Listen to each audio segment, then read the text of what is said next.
wabarakatuh. Perkenalkan, nama saya Putri Amelia.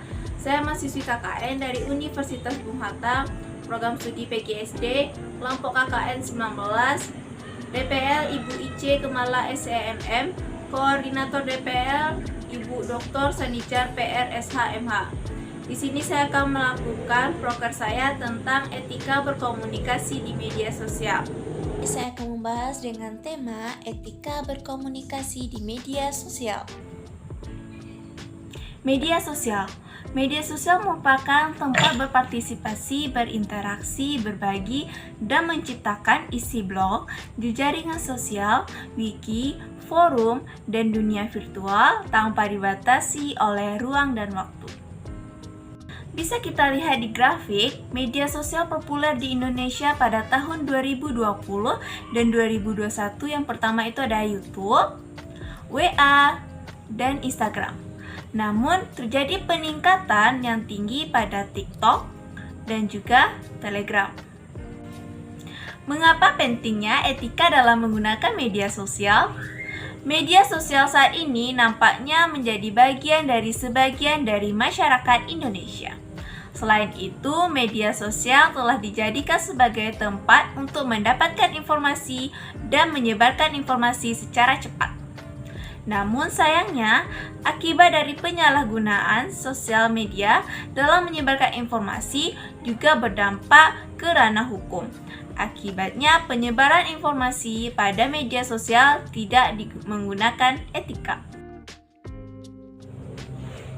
Kelebihan media sosial: 1. Mempermudah interaksi dari berbagai belahan dunia.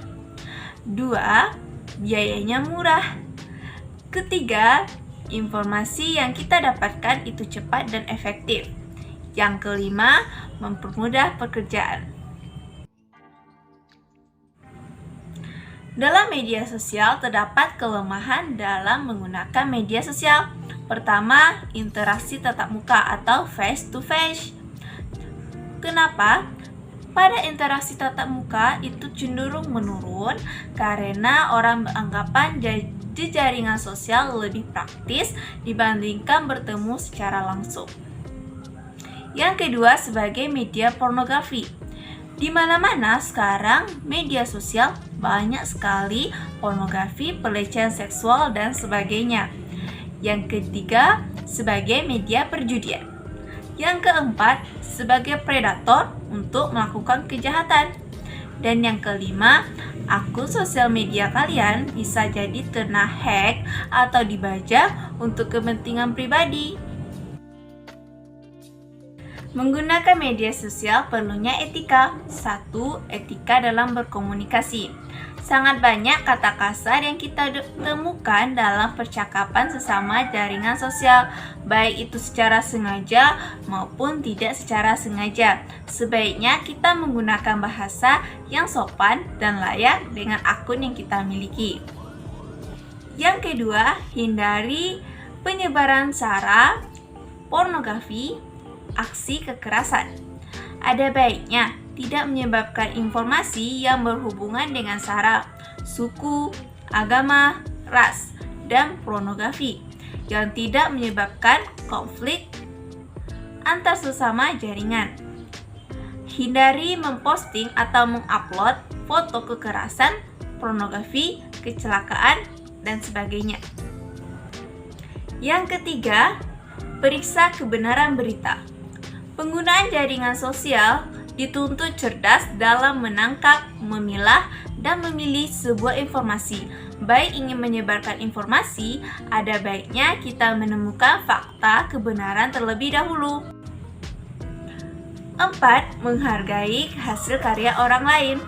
Saat menyebarkan informasi, foto, lukisan, atau video milik orang lain, ada baiknya untuk mencantumkan informasi sebagai bentuk penghargaan hasil karya orang lain. Yang kelima, jangan terlalu mengumbar informasi pribadi Anda. Dalam menggunakan media sosial, ada baiknya kita bijak dalam menginformasikan akun pribadi kita. Jangan terlalu mengumbar hal-hal pribadi, apalagi yang sifatnya sensitif atau sangat pribadi. Kesimpulannya, dalam penggunaan media sosial bukan dampak positif yang diperoleh, namun dampak negatif juga. Banyak penggunaan media sosial belum mengetahui etika dalam menggunakan media sosial, sehingga masih ada yang menyalahgunakan media sosial tersebut.